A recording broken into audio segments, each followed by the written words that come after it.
Studies show, I am the study, that 100% of humans who have dealt with other humans have faced some type of conflict. That's just an inevitability. It's going to happen. It's not a matter of if, it's a matter of when. I'm Rhett. And I'm Brandon. And we're the house dads. Because we're dads who sell houses. But we're also husbands, business owners, sports freaks, Christians, friends, marketing nerds, TV show bingers, and so many more things. Like so many of you, we're just trying to do it all, and we're trying to do it well. And that's what we're here to talk about. All right, everybody. Welcome back. We are on episode 14. 14, we're baby. just tallying them up. Yeah, right we are. now, you know? Flying by. Thanks so much for joining us. Another episode of House Dads. We've been having these family meetings in the beginning of these episodes, right. And you may be able to expect what's coming right now, but we have another ask of our family that's listening. Yes. We consider you family. We want you to leave us more reviews, or a review. That we're very thankful for what you've left us.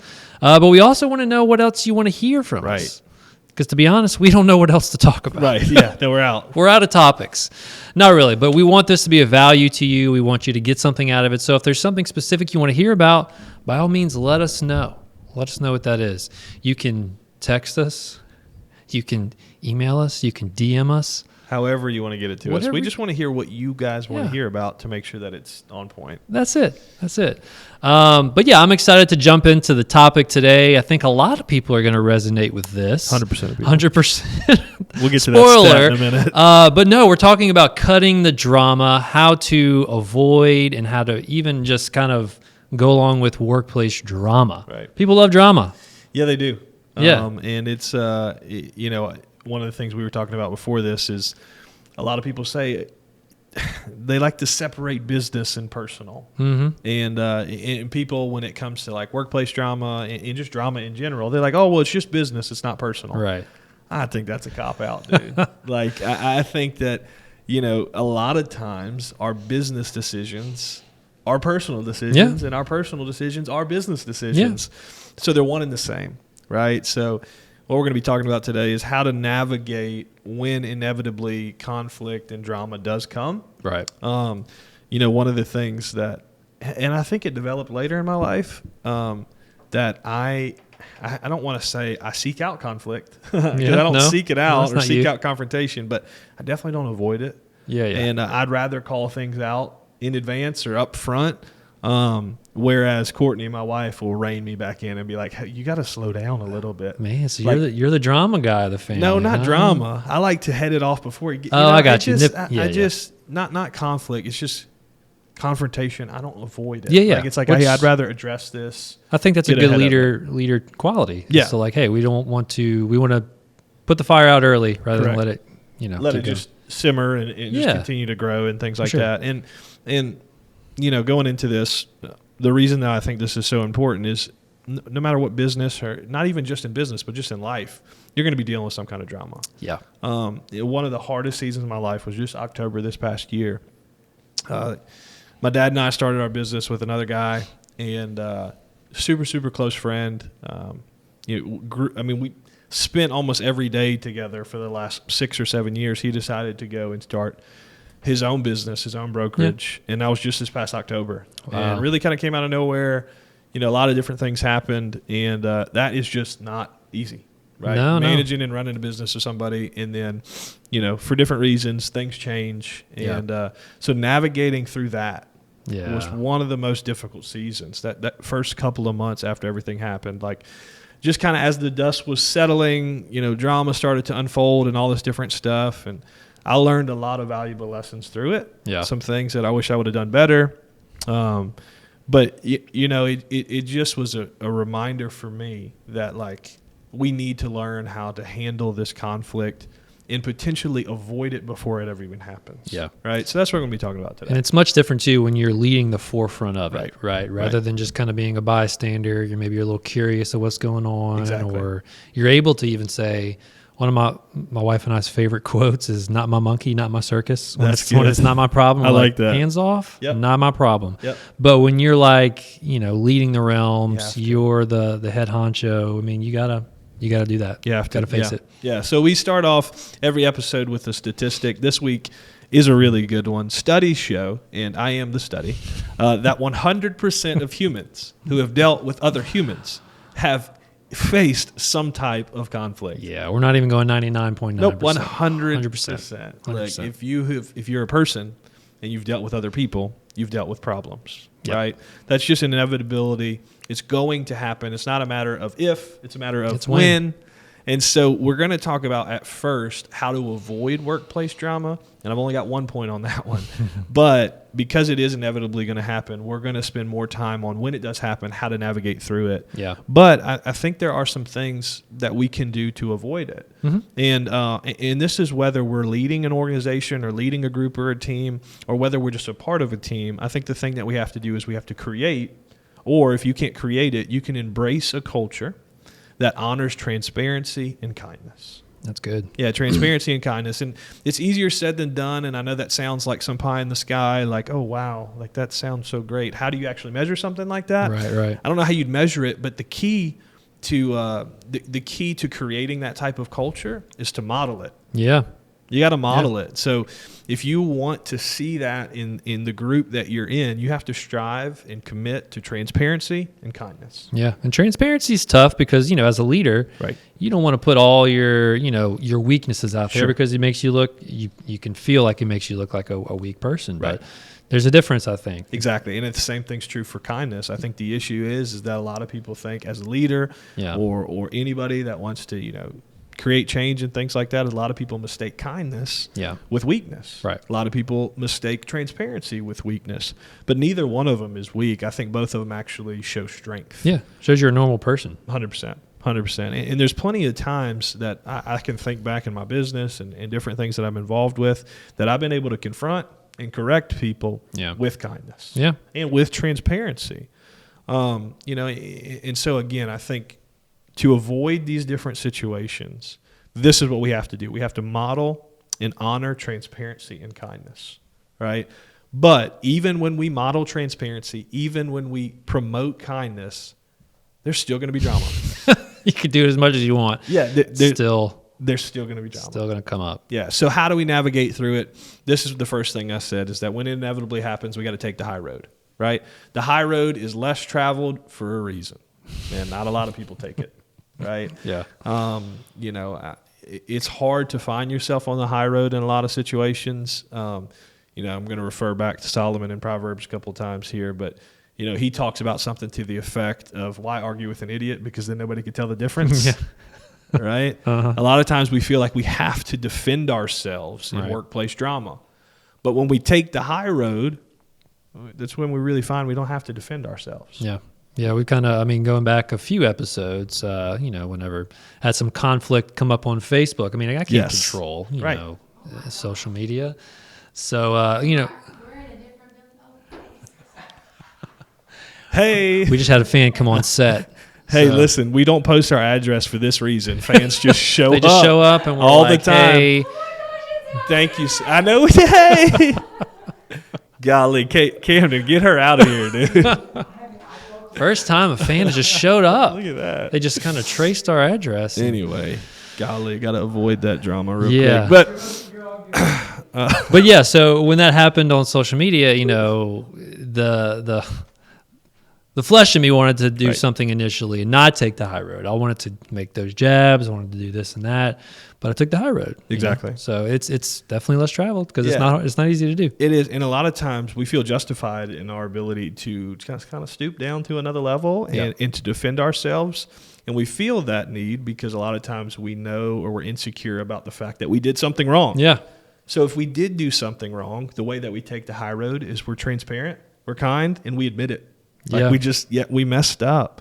But if you didn't do anything wrong, you don't have to justify yourself. Yeah. Take the high road and be quiet. Yeah, even if you did do something wrong. That's right. Admit to it. Own up to it. That's right. And it's your choice whether you're going to participate in or not participate in the office drama, the water cooler talk. And it's so tempting, right? Even if it's just curiosity of like, hey, what's going on? But like, where's the line of curious, just information to, let's dig a little deeper. Exactly. What's going on here and there? Sometimes we try and cover gossip under the veil of, I'm just worried about them. Right. No, you're gossiping, right? That ain't worry. That ain't anything other than that. So don't gossip, don't complain, and just stay away from the negativity at all. And easier said than done, but yes. 100%. Yes. 100%. And so the first thing is taking the high road. The second thing is you got to be grateful.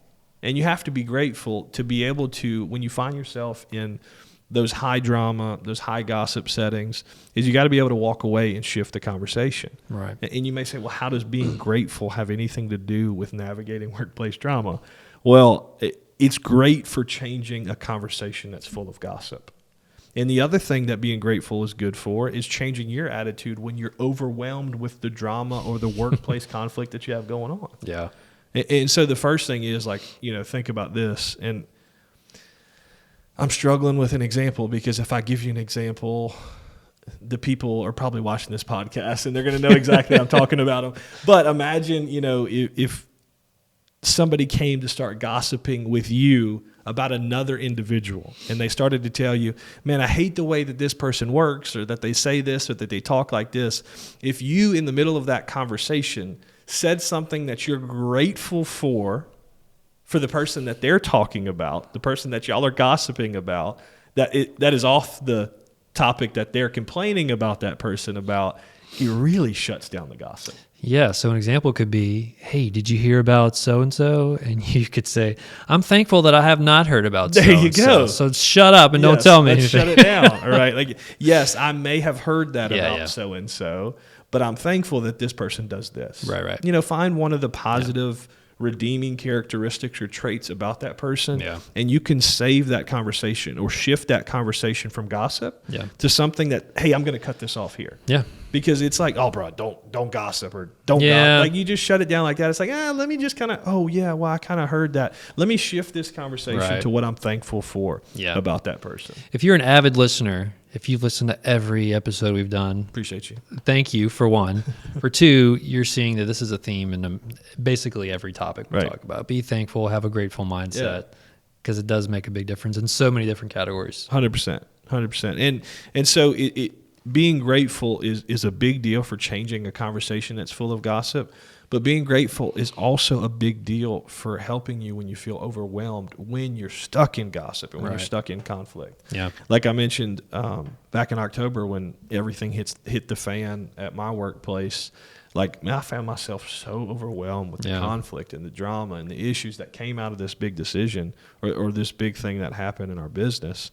And so I had to step back and just be grateful and be like, okay, yes, everything is in chaos right now. Yeah. Right. Or most things are in chaos right now. But what are the few things that I can redeem? What are the few things that I'm like, man, I'm thankful that this is in order. I'm thankful that this is okay. I'm thankful that I got this person. Like, just find things that you can be thankful for, and it helps keep everything, like what I'm about to say next. The next point is to keep a healthy perspective. Yeah, absolutely. I kind of go along with be grateful and having a healthy perspective. A friend of mine, he owns an AC company, and it's a Uber just like successful company. Yes. And I remember when he first started and he got like his first bad review on Google, man, it would eat him up. And he was just like, and even that, like someone I think was suing him for something that he didn't do. So of course it was just eating away at him. And fast forward, I mean, he probably gets one of those a week. You just have this perspective like, hey, I'm just thankful and grateful to have this opportunity to run this company. And granted, I don't like these circumstances, but like, of course, hey, if I weren't successful, I wouldn't be in this situation. So. That's a big deal. That's exactly about being grateful and keeping healthy perspective. You got hundreds of clients a day. Yeah. There's probably a chance you're going to get one that maybe doesn't have a great experience. Yeah.